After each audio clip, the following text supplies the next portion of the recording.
Kemudian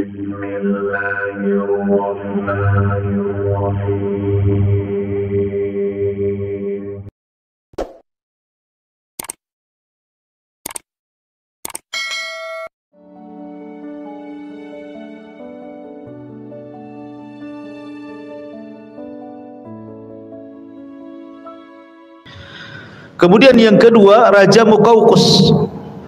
Raja Muqawqis, Raja Mesir ini, ketika Nabi SAW mengirim surat kepada Muqawqis, di mana isi suratnya Bismillahirrahmanirrahim, min Muhammad Rasulullah ilal Muqawqis adimul kibti, ila Muqawqis adimul kibti.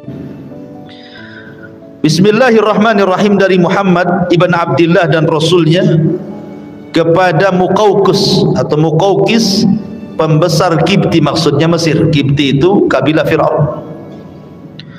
Salamun ala man ittaba'al huda, keselamatan bagi siapapun yang mengikuti petunjuk. Amma ba'du, kata Rasul, fa inni ad'uka bida'watil Islam. Dalam surat ini aku suruhkan kepada engkau, hai Muqawqis, masuklah ke dalam Islam. Aslim taslam. Kalau engkau masuk Islam, maka balasannya yu'tikallahu ajraka marrataini, maka Allah akan berikan kau 2 pahala. Kemudian Rasul SAW mengajak dengan menyebut atau mencantumkan ayat qul ya ahlal kitab ta'alau ila kalimatin sawa bainana wa bainakum alla na'budu illallah wa la nusyriku bihi syai'an wa la nattakhidu ba'duna ba'dan arbaba min dunillah fa in tawallaw faqul asyhadu bi anna muslimun. Katakan ya Muhammad kepada ahli kitab Yahudi dan Nasrani itu, kemarilah bersatu kepada kalimat yang sama antara kami dengan kalian. Tidak boleh menyembah kecuali kepada Allah dan tidak menyekutukan Allah dengan apapun. Ketika Muqawqis ini membaca surat ini, Muqawqis ini dia memuliakan suratnya Rasul, tidak seperti orang-orang Persia. Orang Persia dirobek suratnya Rasul, bahkan dibunuh yang membawa suratnya. Makanya Rasul murka kemudian mendoakan kehancuran Persia. Setelah didoakan Nabi SAW kehancuran Persia, maka tidak ada Persia sampai hari ini, bahkan sampai kiamat. Ya, kualat dengan doanya Nabi. Tapi Muqawqis ini, dia berdialog dengan pembawa surat yang ketika itu yang membawa surat adalah Hatib bin Abi Balta'ah. Jadi kata Muqawqis, kata Hatib bin Abi Balta'ah kepada Hatib ini, ya Hatib, ma mana sahibuka in kana nabiyyan an yad'u ala man akhrajuhu min biladihi fayusallitullahu alaihi musuh. Katanya Muqawqis ini kepada siapa? Hatib bin Abi Balta'ah yang bawa surat. Apa yang mencegah nabimu untuk menyeru kepada orang-orang yang telah mengusirnya, maksudnya orang-orang Mekah, agar Allah Subhanahu wa ta'ala tidak kuasakan kepada mereka keburukan? Maka Hatib cerdas, dia membalas dengan balasan terbalik dan mengatakan, lalu apa juga salahnya Isa bin Maryam, katanya. Kenapa dia tidak berdakwah kepada orang-orang yang merencanakan pembunuhan kepadanya, supaya tidak tertimpa apa yang kita saksikan kepada mereka? Maka jawaban cerdas ini kemudian Muqawqis muji Hatib bin Abi Balta'ah dan mengatakan, sungguh perkataanmu bijak sekali karena engkau diutus dari orang bijak, maksudnya Nabi SAW. Dari situ kemudian Muqawqis karena menghormati suratnya Rasul, akhirnya memberikan 2 orang budak untuk dihantar pulang. Pertama Maria Kiptiyah yang kemudian digauli Rasul dan punya anak namanya Ibrahim. Kemudian yang kedua Sirin yang kemudian dihadiahkan Rasul kepada Hasan ibn Thabit, juru bicaranya. Dalam riwayat Muqawqis memberikan dokter spesialis, suruh tinggal bersama Nabi, jadi kalau Nabi sakit nanti dokter ini yang merawatnya. Tapi Nabi SAW malah menyuruh balik lagi dokter itu, dan Rasul mengatakan idhhab la hajata lana anka nahnu qaumun la na'kul hatta naju' wa idza akalna la nasbah. Pergi kau pulang lagi ke Mesir sana, kami ini kaum yang tidak pernah makan kecuali lapar, dan apabila kami makan kami akan berhenti sebelum kenyang, kata Rasul. Artinya ini Rasul SAW mengatakan apa? Bahwa kami ini diajarkan kesehatan. Coba antum lakukan kaidah ini, makan setelah lapar, gitu ya. Kemudian, jadi kalau ingin makan tuh nunggu lapar dulu. Nanti ketika makan sebelum kenyang berhenti. Itu kesehatan. Ya, walaupun secara lafaz hadis ini memang dhaif, tetapi secara makna benar, gitu ya. Karena bagaimanapun perut ini perlu tiga isi kan. Sepertiga untuk makanan, sepertiga untuk minuman, sepertiga untuk bernafas. Jangan semua dimasukkan makanan, megap-megap lah kan gitu. Akhirnya lemas, mau tidur saja, dan begitu seterusnya. Intinya walaupun belakangan akhirnya Muqawqis ini masuk Islam setelah kemudian Nabi SAW menguasai Mekah dan Madinah, dan kemudian mengutus utusan, dan belakangan Mesir menjadi negara Islam sampai hari ini, gitu ya. Taib. Adapun Romawi, Herakli ini, ketika disurati Nabi SAW, dia sebenarnya sudah tertarik. Cuman karena takut kehilangan jabatan, akhirnya menolak. Tetapi dia pun memuliakan surat Rasul SAW dan meletakkan di tempat yang terjaga. Ya, pokoknya dia tidak seperti raja-raja Persia gitu yang memang betul-betul ditolak. Taib, ma'asyiral muslimin yang dimuliakan Allah Subhanahu wa taala. Ada satu kisah yang menarik adalah ketika Nabi SAW mengirim surat ke Raja Herakli, itu kan sampai surat itu ke Syarahbil. Syarahbil itu penguasa bawahan Romawi. Lah ketika itu Syarahbil dan kabilah-kabilah yang mengekor kepada Romawi mendapatkan surat dari Nabi SAW, itu berusaha untuk komunikasi dengan rahib, dengan pasturnya. Ini gimana nih surat ini? Apakah kita harus membenarkan surat ini ataukah kita mendustakan? Ini uskup ini, pasturnya pun tidak paham juga. Ya. Akhirnya kemudian kabilah-kabilah ini berkumpul. Bagaimana kalau kita datangi saja Muhammad itu, katanya. Akhirnya kemudian mereka datang kepada Nabi SAW. Ketika sampai di dekat Masjid Nabawi, mereka turun dan mengganti pakaian mereka dengan pakaian-pakaian indah, emas sutra-sutra. Ketika kemudian berjumpa dengan Rasul dan mengucapkan salam, Rasul kemudian berpaling begitu saja. Jadi orang-orang Nasrani ini bingung, dan ini perjumpaan Nasrani pertama dengan Nabi. Ya, orang-orang Nasrani pertama berjumpa dengan Nabi, ini kisahnya. Jadi orang-orang ini ngomong sama Abu Bakar, sama Umar dan sahabat, gimana si Muhammad itu? Dia yang kirim surat ke kami, ketika kami datang kok dia pergi, katanya. Ya, maksudnya apa kan gitu ya?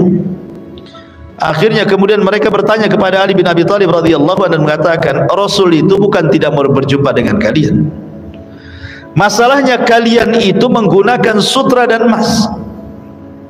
Kalau kalian kembali ke tempat kedatangan kalian, ganti lagi baju kalian dengan baju safar kalian, tidak perlu megah seperti ini, pasti dia akan menemui kalian. Akhirnya kemudian orang-orang Nasrani ini balik ke tempat mereka datang, diganti lagi dengan pakaian safar, baru menghadap Rasul. Betul, Rasul menerimanya. Akhirnya kemudian setelah berjumpa dengan Nabi SAW, mereka bertanya kepada Nabi SAW soal siapa Isa. Ya Muhammad, ma taqulu fi Isa? Hai Muhammad, pendapat kamu tentang Isa itu apa? Maka Nabi SAW mengatakan, tunggu dulu, jawabannya besok. Akhirnya kemudian mereka menginap satu malam. Setelah besok mereka datang lagi kepada Rasul, kemudian bertanya lagi, mana jawabannya? Maka Nabi SAW kemudian membacakan ayat, inna mathala Isa kamathali Adam khalaqahu min turab. Allah mengatakan sesungguhnya permisalan Isa itu sama dengan Adam. Allah ciptakan Adam dari tanah, thumma yaqulu lahu kun fayakun. Lalu apa masalahnya dengan kalian? Isa sama dengan Adam. Kenapa kalian harus membesarkan Isa? Bukankah Allah Subhanahu wa taala juga menciptakan Adam sama? Kalau kalian katakan Isa tanpa bapa, Adam lebih hebat lagi, enggak ada bapa, enggak ada ibu. Kenapa kalian lebihkan pengagungan kepada Isa dan tidak dilebihkan kepada Adam, gitu maksudnya? Ya, ini kan logika Rasul, ya kan? Mau mengatakan kepada mereka, tapi ucapan Rasul ini enggak diterima sama orang Nasrani. Akhirnya kemudian mereka mengatakan, kami tidak terima. Kata Nabi SAW, kalau tidak terima, ayo kita mubahalah, katanya.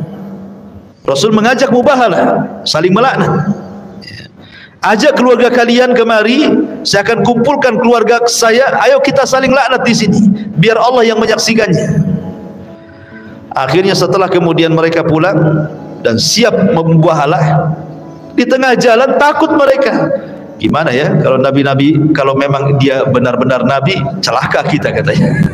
Akhirnya balik lagi, tidak mau mereka, ya, nggak mau dan mengatakan, ya Muhammad, kami tidak jadi mubahalah, katanya. Sudah, sekarang apa yang kau mau? Akhirnya kata Rasul mengatakan, kalau kalian tidak mau masuk ke dalam agamaku, maka akan harus bayar jizyah, upeti, kalau tidak saya perangi. Akhirnya mereka setuju bayar upeti. Kemudian mereka pulang. Di tengah jalan uskup ini, pendeta ini dengan saudaranya bertengkar, ya. Jadi suatu ketika nih, di tengah jalan unta saudara uskup ini, saudara pendeta ini terperosok ke dalam lubang di padang pasir, tiba-tiba mencela Nabi, ya. Maka sang uskup, sang pendeta mengatakan, jangan kau cela dia, jangan kau cela dia, katanya. Kemudian saudara yang mengatakan, heran, kenapa kau membela dia, ya. Kemudian kata uskup mengatakan, karena saya mengetahui dia seorang nabi, saya yakin dia nabi, katanya.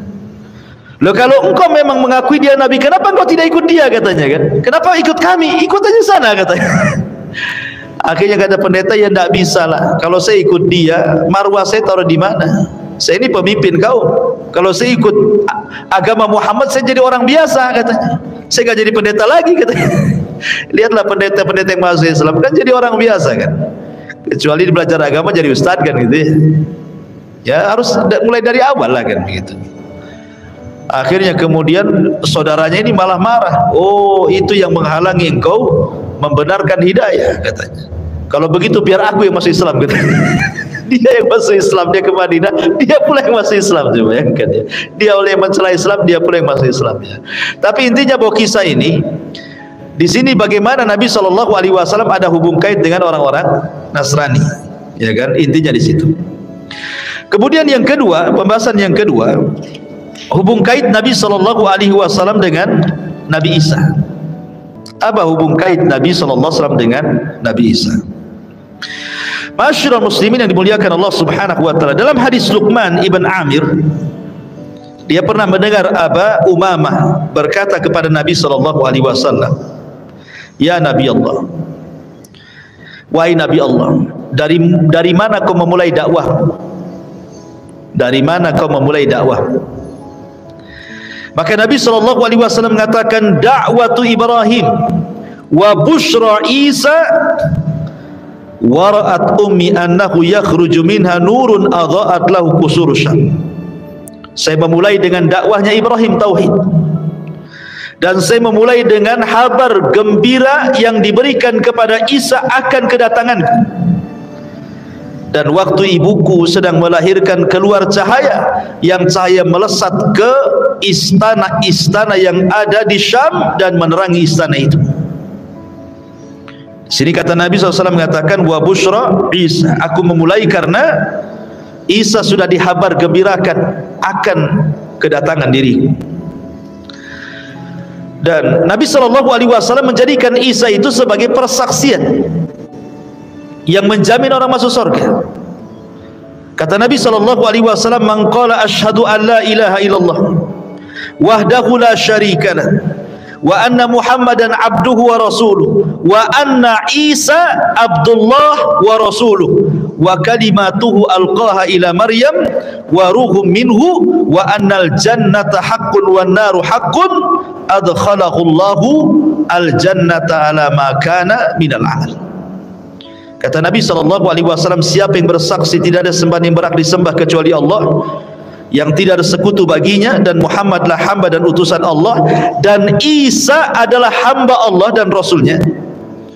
Dan kalimat yang diberikan kepada Maryam dan ruh sebagai kemuliaan dari Allah Azza wa Jal, dan meyakini sorga adalah benar, neraka adalah benar, maka dia akan dimasukkan ke dalam sorga sesuai dengan amalannya. Lihat, Rasul menjadikan Isa sebagai persaksiannya. Siapa yang menyaksikan Isa sebagai hamba dan Rasulnya, maka dijamin dia masuk sorga. Kemudian juga ketika Nabi SAW Isra Mi'raj, ketika Nabi SAW Isra dan Mi'raj, berjumpa dengan Isa kan di langit berapa? Kedua. Dia berjumpa dengan Isa dan Yahya ibn Zakaria di langit kedua. Dan Nabi SAW mengucapkan selamat kepada mereka, marhaban binabiyyin salih wa akhin salih. Selamat datang nabiku yang saleh dan saudaraku yang saleh. Maka di sini menunjukkan bahwa ada hubung kait antara Nabi SAW dan juga Isa ibn Maryam. Kemudian pembahasan yang ketiga ini yang seru yang kita akan bahas, ya kita akan fokus di sini tentang hubung kait Isa dengan umat Islam. Ya, karena ini bicara tentang tanda-tanda kiamat besar. Tanda-tanda kiamat besar. Ma'asyiral muslimin yang dimuliakan Allah Subhanahu wa taala. Di dalam sebuah hadis Nabi sallallahu alaihi wasallam bersabda dari Hudzaifah ibni Usaid al-Ghifari. Jadi suatu ketika Nabi sallallahu alaihi wasallam itu lewat di kelompok para sahabat yang sedang berbincang. Rupanya apa yang dibincangkan sahabat? Sahabat sedang membincangkan soal kiamat. Jadi Nabi SAW kemudian bertanya, apa yang kalian bicarakan? Sahabat mengatakan, kami sedang membicarakan tentang kiamat yang selalu engkau kisahkan kepada kami.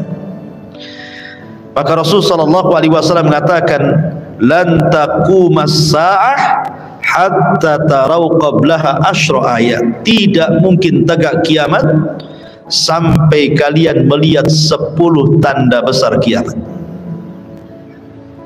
Kemudian Nabi SAW menyebutkan adanya dukhan, dajjal, binatang yang melata yang bisa bicara, keluarnya matahari dari arah barat, turunnya Isa bin Maryam, keluarnya Ya'juj dan Ma'juj, dan 3 gempa yang berturut-turut dari arah timur, barat dan jazirah Arab, dan terakhir keluar api yang keluar dari Aden Yaman yang akan menggiring manusia sampai ke Syam. Disitulah kiamat dibangkitkan, kata Nabi.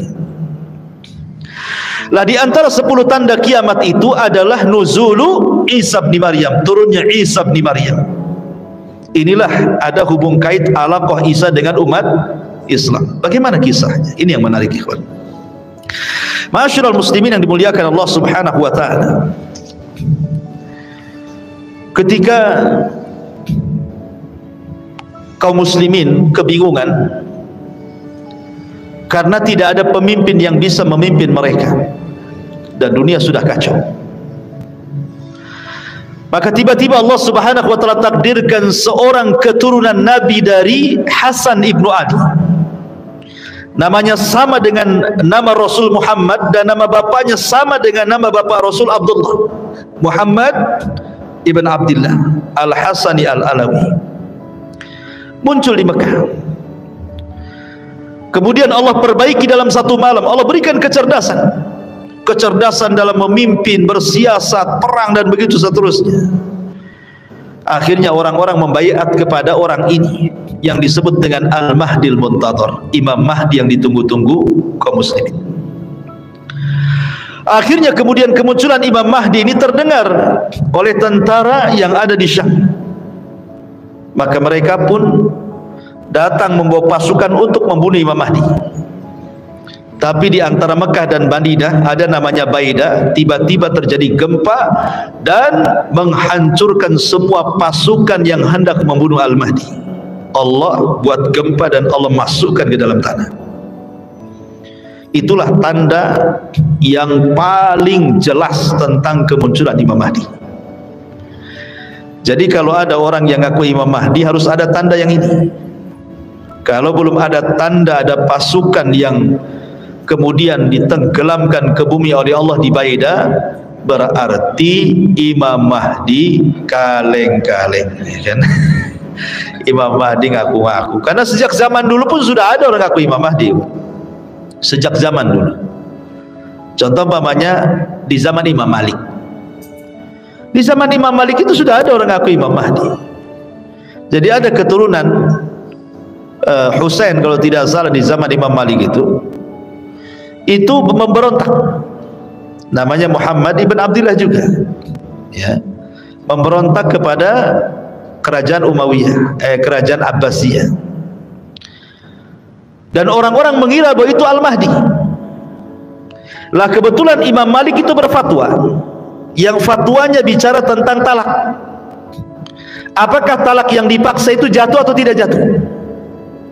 Pamannya, saya pegang pistol, saya todongkan ke kepala antum, ceraikan istrimu, kalau enggak saya ledakan kepalamu. Paksalah antum ceraikan istri. Pertanyaannya, talak yang dalam kondisi antum ini dipaksa seperti ini sah atau tidak, gitu maksudnya. Maka Imam Malik mengatakan tidak sah, karena dipaksa, nggak boleh talak itu dipaksa, ya kan? Lah fatwa Imam Malik dipelintir karena ketika itu terjadi pemberontakan oleh Muhammad ibn Abdullah, itu turunan keluarga Nabi, kepada Bani Abbasiyah. Seolah-olah fatwa Imam Malik yang mengatakan tidak sah ini memperkuat pemberontakan. Maksudnya gimana? Bani Abbasiyah ini merebut Bani Umayyah dengan cara paksa. Berarti menurut fatwa Imam Malik, talak dengan cara paksa itu tidak sah. Berarti merebut kekuasaan dengan cara paksa tidak sah juga, gitu ya, dikait-kaitkan gitu ya. Berarti Bani Abbasiyah ini ketika merebut kekuasaan Bani Umayyah tidak sah karena dipaksa. Ketika itu terjadi pemberontakan, seolah-olah fatwa Imam Malik ini memperkuat pemberontak. Akhirnya oleh Gubernur Madinah, Imam Malik ditangkap dan dipenjarakan, bahkan disiksa, dipukul sampai tulang bahunya patah. Sehingga Imam Malik itu kalau sholat tidak bisa, sehabis dipenjara ini kalau sholat tidak bisa kayak kita begini. Jadi sholatnya gini, Allahu Akbar gini. Jadi orang-orang mengira bahwa meletakkan tangan seperti ini itu mazhabnya Malik, ya, padahal Imam Malik tidak bisa meletakkan di dada karena sebab patah bahunya, ya begini jadi, ya kan? Jadi orang-orang mengira ini mazhabnya Imam Malik, padahal tidak, karena dalam kitab Muwatta Imam Malik pun mencantumkan hadis tentang qabd, tentang meletakkan tangan kanan di tangan kiri dan di dada. Itu karena patah saja. Artinya di zaman Imam Malik kan sudah ada. Ya, bahkan dulu sebelumnya juga Umar bin Abdul Aziz disangka Imam Mahdi. Jadi sejak dulu itu prediksi Imam Mahdi sudah ada kan. Itu zaman dulu, apalagi zaman sekarang macam-macam Mahdi itu keluar. Mahdinya orang Medan lah, Mahdinya orang Jakarta gitu ya. Macam-macam Mahdi. Mahdinya orang India gitu ya. Jadi tidak bisa kita ngaku Mahdi-Mahdi itu. Kenapa? Karena tandanya yang paling jelas kalau ada pasukan dari Syam hendak membunuh dia ketika saat pembaiatan di Makkah. Maksudnya di sekitar Ka'bah. Harus dibayat di sana, bukan di Medan dibayatnya, harus bayat di Mekah, ya.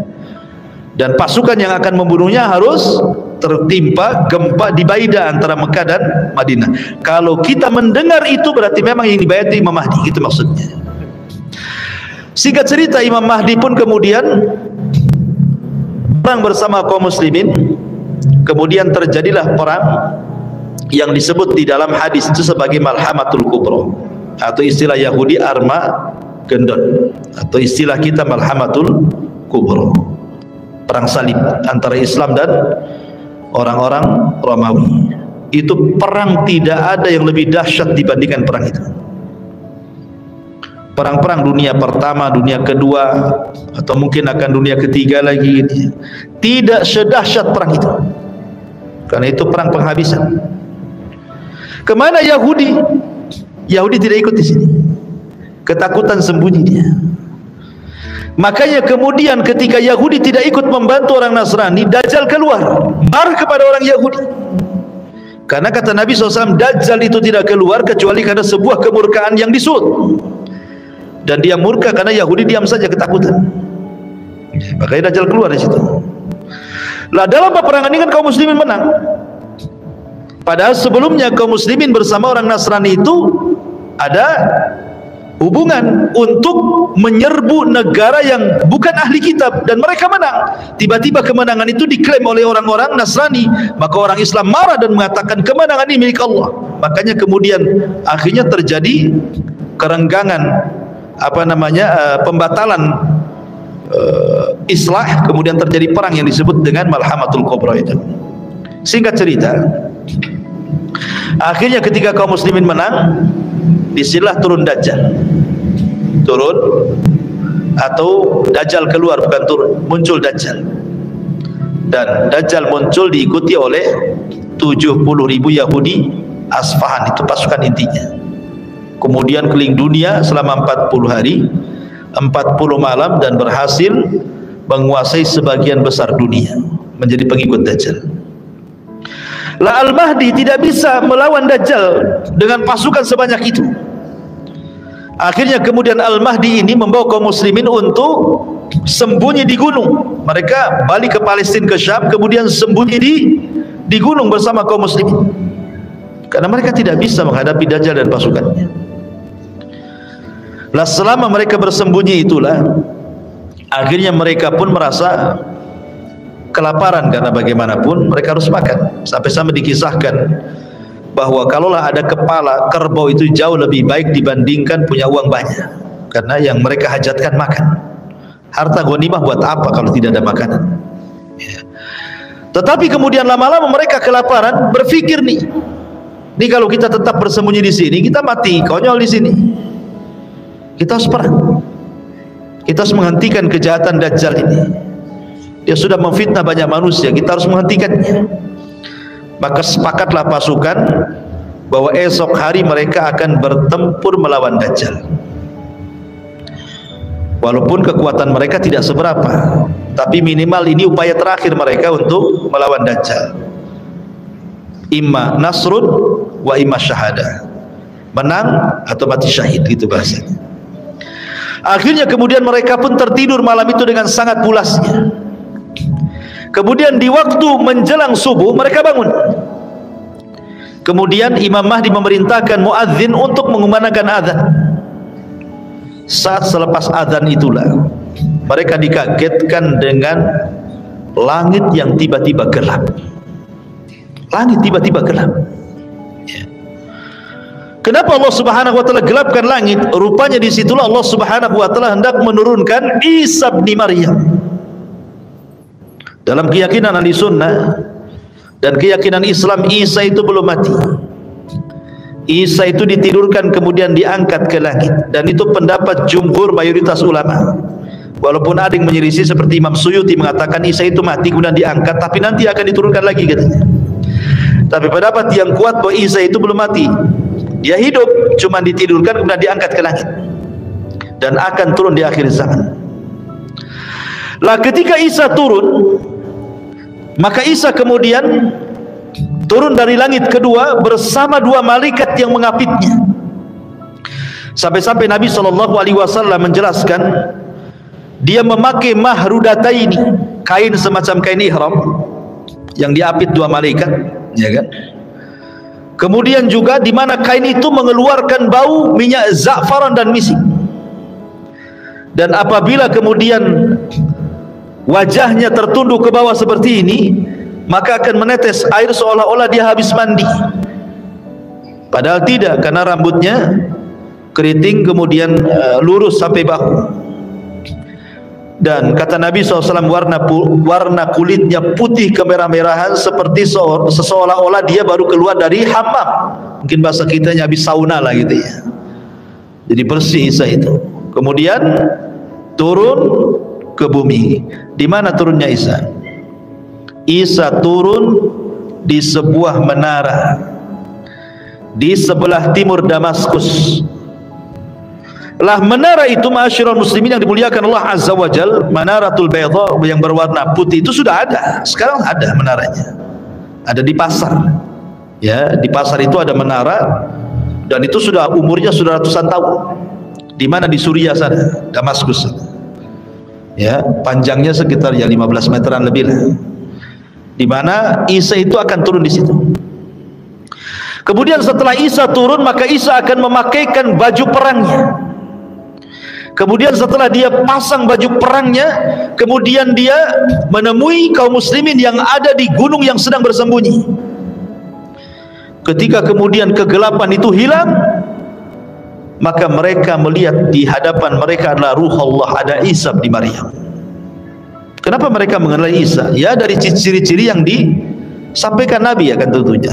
Bahwa ini adalah Isa. Gitu. Maka kemudian Isa bin Maryam pun mulai mengusap wajah-wajah dari kaum muslimin yang tersisa yang ada di atas gunung itu. Kemudian Isa bin Maryam menyebutkan tentang derajat mereka di surga. Subhanallah. Beruntunglah orang-orang yang diusap mukanya oleh Isa, karena Isa menyebutkan tentang derajat mereka di surga. Setelah itu kemudian qomat pun dikumandangkan. Maka Imam Mahdi meminta Isa untuk menjadi imam. Tapi Isa tidak mau dan mengatakan, kalian jauh lebih baik dibandingkan aku. Maksudnya umat Islam jauh lebih baik dibandingkan umat Nasrani. Sebaiknya kalian yang jadi imam. Akhirnya kemudian Imam Mahdi pun memimpin solat, dan Isa solat di belakang Al-Mahdi dan kaum muslimin. Selesai solat, maka Isa kemudian membariskan pasukan kaum muslimin. Kemudian kata Isa bin Maryam, aku berikan kalian 3 pilihan. Aku berikan kalian 3 pilihan. Pilihan yang pertama, aku akan berdoa kepada Allah agar Allah Subhanahu wa ta'ala memunculkan tentara-tentara yang bukan kalian, biar tentara-tentara itu yang akan membunuh Dajjal dan para pengikutnya. Yang kedua, atau aku akan berdoa kepada Allah agar Allah Subhanahu wa ta'ala mengirim gempa untuk menenggelamkan Dajjal ke dasar bumi dan pasukannya, dan kalian tetap tinggal di sini. Kemudian yang ketiga, atau kalian siap berjihad dan aku pimpin perang.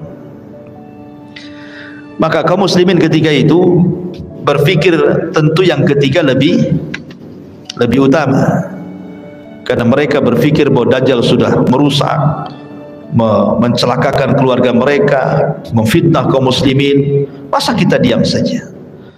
Maka kata Al-Mahdi dan juga kaum muslimin, kita bergerak, kau pimpin kami perang. Akhirnya Isa pun yang mengomanda perang bersama Al-Mahdi Al-Muntadhir. Turunlah mereka selepas solat subuh itu. Turun, kemudian berhadapan dengan Dajjal. Ma'asyiral muslimin yang dimuliakan Allah Azza wa Jalla, ketika Dajjal melihat Isa ini sudah tahu, karena Isa itu membawa aura, ikhwan, aura yang menakutkan bagi orang-orang Yahudi, terutama Dajjal. Kenapa? Bayangkan Isa itu punya nafas, yang nafasnya ini bisa membunuh setiap orang kafir sejauh mata memandang.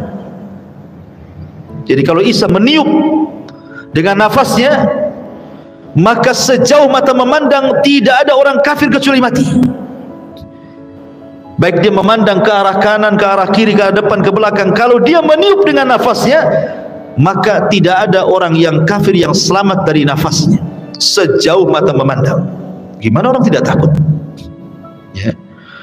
Maka ketika Dajjal kemudian melihat Isa bin Maryam, yang tadinya Dajjal itu sok sakti kan itu, gimana tidak sakti Dajjal itu? Dia ngomong sama bumi tumbuh, dia ngomong sama langit hujan, dia ngomong sama kuburan hidup walaupun setan gitu ya. Tetapi kan Dajjal diberikan kesaktian oleh Allah Azza wa Jalla. Tapi ketika melihat Isa, ketakutan dia, bergetar. Akhirnya kemudian dia pun lari. Maka Isa pun mengejar Dajjal. Lari ke utara, dikejar ke utara, lari ke selatan, dikejar ke selatan, barat. Pokoknya dia tidak bisa lari. Sampai ketika Dajjal sampai di sebuah tempat yang disebut dengan Babil Lut dalam riwayat. Babylon sekarang jadi kota tercantik di Israel. Ya, karena Dajjal itu dia keluar di tempat yang mayoritas Syiah dan akan terbunuh di tempat yang mayoritas orang Yahudi. Keluarnya di mana? Khurasan. Khurasan di mana? Iran. Dan akan mati di Babylon. Babylon di mana? Israel. Seolah-olah ada hubung kait Syiah dengan Yahudi kan? Ya. Lah ketika Dajjal sampai di Babylon ini, kemudian sudah tidak bisa lagi menghindar dari Isa bin Maryam. Apa dalam riwayat itu? Yadubbu kama yadubul milh. Kalau kita ambil garam, kemudian kita letakkan di air, tentu garam itu akan mencair. Maknanya Dajjal ketika melihat Nabi Isa itu keringatan dari atas kepala sampai ke bawah. Dia kan manusia, sama dengan kita manusia. Ya, keringatan, ketakutan menggigil. Tidak bisa apa-apa, hilang kesaktiannya. Akhirnya kemudian ketika Dajjal betul-betul ketakutan, Isa mengambil tombaknya, kemudian langsung melemparkan ke dalam badan Dajjal, dan matilah Dajjal dengan tombaknya Isa bin Maryam. Ketika Dajjal mati, dicabut tombaknya, darahnya masih ada di ujungnya, kemudian diangkat ke atas, memberitahu orang-orang Yahudi bahwa Dajjal sudah mati, dan memberitahu kepada kaum muslimin bahwa kita sudah menang. Maka kaum muslimin ketika melihat pimpinan mereka Dajjal mati, orang-orang Yahudi dan para pengikut Dajjal ketika pimpinan mereka mati, mereka pun tunggang langgang dikejar kaum muslimin. Tidak ada satupun tempat persembunyian kecuali memberitahu. Kalau orang Yahudi sembunyi di batu, kata batu, "Hei Muslim, nih di belakang ada Yahudi, bunuh dia." Kalau dia sembunyi di balik pohon rambutan, kata rambutan, Muslim nih, di balik pohon saya ada Yahudi, bunuh dia. Tidak ada satupun tempat persembunyian kecuali dikasih tahu. Alamat kiamat, ikhwan. Ya. Maka ketika itu, ma'asyiral muslimin yang dimuliakan Allah Azza wa Jalla, Dajjal mati. Kemudian orang-orang Yahudi sebagian mereka menyerah, sebagian mereka lari bertunggang langgang bersembunyi, sebagian mereka dibantai, dibunuh, dan begitu seterusnya. Maka setelah kemudian Dajjal meninggal, maka Isa kemudian meminta kepada seluruh ahli kitab, baik Yahudi ataupun Nasrani, agar mereka masuk Islam. Kalau tidak, maka mereka akan mati. Pilihannya cuma dua, masuk Islam atau mati. Ya, tidak ada jizyah. Ya, kalau di zaman Rasul ada jizyah. Kalau anda tidak masuk Islam nggak apa-apa, tapi bayar upeti. Kan begitu ya? Hatta yu'tul jizyata ayyadi wa musagir. Tetapi di akhir zaman tidak ada lagi jizyah. Makanya dalam riwayat, di antara Muhammad Isa itu, di antara tugas Isa selain membunuh Dajjal adalah meletakkan jizyah. Tidak ada lagi jizyah, tidak ada lagi upeti. Yang ada cuma dua pilihan, masuk Islam atau mati. Dari situlah tidak ada satupun ahli kitab kecuali masuk Islam. Tidak ada satupun ahli kitab kecuali masuk Islam. Dan ini disyaratkan dalam Al-Quran, wa im min ahlil kitab illa la yu'minanna bihi qabla mauti. Dan tidak ada satupun ahli kitab kecuali akan beriman kepada Islam lewat Isa sebelum kematiannya. Semua masuk Islam. Ya. Lah ketika kemudian semua masuk Islam, apa yang terjadi? Walau anna ahlal qura amanu wattaqau lafatahna alaihim barakati minas sama'i wal ardh. Kan begitu. Kalau penduduk negeri itu beriman dan bertakwa, maka berkah dari langit dan dari bumi Allah buka selebar-lebarnya. Ketika bumi tidak ada orang kafir, semua muslim, apa yang terjadi? Berkah bumi. Langit hujan, kemudian bumi menumbuhkan tumbuhannya. Sampai-sampai dikisahkan ada orang masuk ke cangkang buah delima itu, bisa 10 orang masuk ke cangkangnya. Anda bisa bayangkan sebesar apa tuh delimanya itu. Ya. 10 orang masuk ke cangkang delima lo bisa masuk tuh. Saking suburnya gitu ya, saking berkahnya negeri itu. Makanya Rasul mengatakan, tuba, keberuntunganlah bagi orang-orang yang hidup di saat Isa bin Maryam hidup di akhir zaman. Karena nggak ada orang kafir, semua Islam, ya otomatis kan berkah semuanya, langit bumi berkah. Ya. Ma'asyiral muslimin, sampai dijelaskan sampai tidak ada satupun binatang buas yang kemudian memangsa hewan lainnya. Jadi umpamanya kambing dengan harimau berkawan, gitu maksudnya. Singa dengan unta berkawan, nggak ada hasad-hasad dan itu nggak ada gitu. Sampai seperti itu gitu loh. Ya, sampai hewan-hewan buas dengan hewan jinak itu bersahabat. Saking berkahnya ketika Isa itu diutus oleh Allah Azza wa Jalla, diturunkan ke bumi itu. Itu setelah meninggalnya Dajjal. Tetapi apakah kemudian berlangsung lama? Tidak juga. Rupanya setelah fitnah Dajjal ini ada fitnah yang jauh lebih dahsyat lagi. Mereka sedang enak-enaknya dapat berkah, ya kan? Hidup tenang, hidup nyaman, berkah di mana-mana. Tiba-tiba muncul alamat kiamat yang ketiga. Munculnya Ya'juj dan Ma'juj. Tiba-tiba benteng yang pernah dibangun Dzulqarnain itu jebol. Padahal setiap hari Ya'juj dan Ma'juj itu melubangi benteng itu. Ya. Apabila sudah terlobangi, kemudian pimpinannya mengatakan besok lagi. Nanti malam kita istirahat, besok lagi kita lanjut katanya. Kalau besoknya lagi ke tempat yang digali, sudah nggak ada itu galiannya. Kembali nutup tanahnya. Setiap hari seperti itu. Tetapi kata Nabi SAW, nanti diilhamkan oleh Allah Azza wa Jalla kepada pemimpin Ya'juj dan Ma'juj mengatakan insya Allah. Sebab kata insya Allah inilah lubang itu jebol. Apa kata pimpinan Ya'juj dan Ma'juj? Nahfiru ghadan insya Allah. Besok kita gali lagi insya Allah. Gara-gara insya Allah ini, besoknya lubang itu tetap utuh dan tidak kembali. Mereka gali lagi sampai akhirnya mereka berhasil melubangi benteng Dzulqarnain itu. Kata Al-Quran, dalam Al-Quran sampai Allah mengatakan min kulli hadabin yanzilu. Jadi keluarnya Ya'juj dan Ma'juj dari lubang itu seperti air yang tumpah dari ketinggian, saking banyaknya. Dari sini muncul, dari mana-mana Ya'juj dan Ma'juj itu. Bayangkan sahabat, bandingan manusia di zaman itu, satu dari kita 999 Ya'juj dan Ma'juj. Jadi kalau kita kelahi dengan Ya'juj dan Ma'juj itu, antum satu orang melawan 999 Ya'juj dan Ma'juj, menang nggak antum? Akan menang 10 orang aja. Kau antum mau 999 pula kan gitu ya, 1000 dikurangi 1, ya nggak mungkin menang ya. Makanya kata Nabi SAW mengatakan, nanti ada kaum yang tidak bisa diperangi, tidak bisa dibunuh, sebaiknya menghindar dari kaum ini. Maksud isyarat Nabi SAW dengan kata-kata seperti itu, maksudnya apa? Maksudnya Ya'juj dan Ma'juj tidak bisa memerangi sebanyak itu. Gimana caranya coba?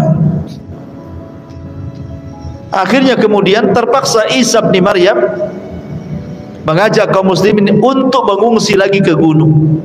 Ini setelah meninggalnya Al-Mahdi. Karena Imam Mahdi itu kan berkuasa 7 tahun saja. Kalau Isa ini 40 tahun ya. Jadi Isa ini akhirnya membawa kaum muslimin untuk sembunyi di Bukit Tur. Semua kaum muslimin naik ke Bukit Tur, hanya bisa memantau dari kejauhan. Cuman bedanya kalau Ya'juj dan Ma'juj dengan Dajjal itu, kalau Dajjal memfitnah agama, orang disuruhnya menyembah dia. Tapi Ya'juj dan Ma'juj fitnahnya beda, karena Ya'juj dan Ma'juj itu hanya merusak saja. Sampai-sampai nih ketika keluar dari benteng itu, orang yang paling depan ini, Ya'juj dan Ma'juj paling depan ini, melewati Buhairah, melewati sungai bendungan Tiberias. Tiba-tiba sekali minum habis tuh danau Tiberias itu. Jadi yang belakang sudah nggak dapat tuh. Makanya bahasanya tidaklah melewati yang hijau kecuali kering, tidak melewati air kecuali kering. Semua dimakan dia. Dan ahli tafsir sampai mengatakan, termasuk dia juga memakan manusia, kanibal. Jadi kalau dia membunuh di luar rasnya, maka akan dibunuh dan dimakan dagingnya. Jadi kanibal, betul-betul kanibal. Lah Ya'juj dan Ma'juj ini merusak di bumi, betul-betul dirusak bumi ini, sampai semua manusia di bumi ketakutan karena setiap berjumpa dibantai, dibunuh, dibantai, dibunuh, semua begitu. Sampai akhirnya ketika dia merasa tidak ada penduduk bumi yang dibunuh dia karena sudah terbunuh semuanya oleh dia, dia pun sombong.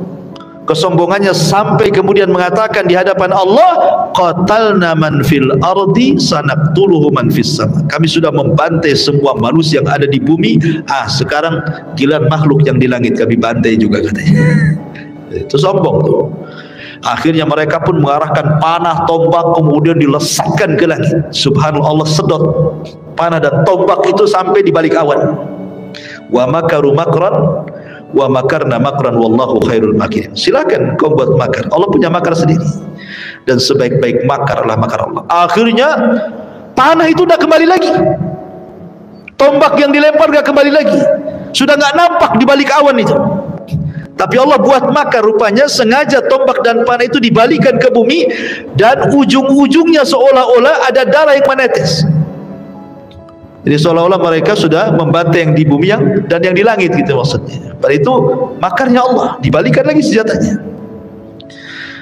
Ketika kemudian mereka makin sombong, maka Allah la yuhibbul mutakabbirin. Allah tidak suka dengan orang yang sombong.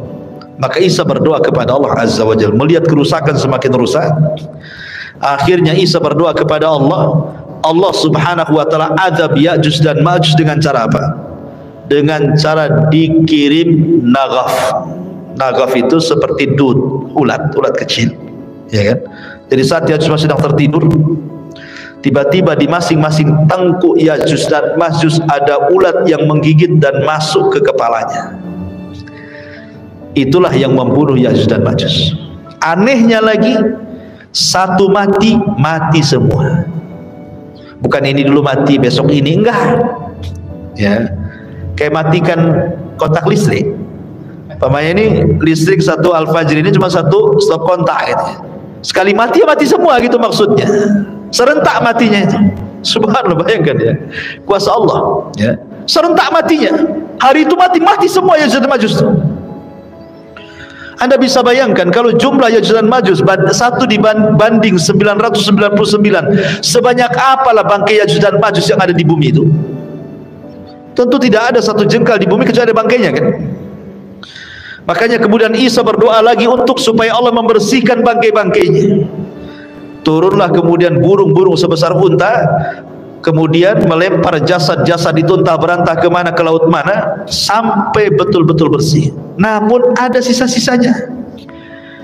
Karena yang ketiga itu yang paling beruntung apa? Hewan-hewan pemakan daging.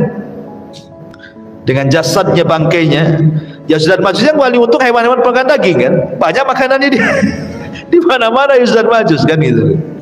Sehingga sisa-sisa mungkin darah kering itu masih banyak di bumi ini. Makanya kemudian Isa berdoa ketiga kalinya agar Allah menurunkan hujan dan menghempaskan sisa Ya'juj Ma'juj dimasukkan ke dalam air lautan. Lah betul-betul akhirnya bersih bumi itu.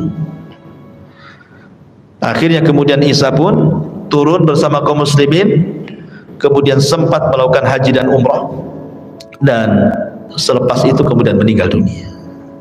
Adapun apakah Isa menikah atau tidak, ini masalah khilaf para ulama, dan pendapat yang kuat tidak menikah. Walaupun tidak menafikan, ada yang berpendapat bahwa Isa menikah dan punya anak. Namun apa hikmahnya, pertanyaannya? Kenapa Isa diturunkan? Untuk apa diturunkan itu? Dan kenapa mesti Isa? Bukankah para nabi banyak? Kenapa tidak Ibrahim saja turun? Kenapa tidak Adam saja turun? Kenapa tidak Nuh saja turun? Kenapa mesti Isa yang turun, itu maksudnya?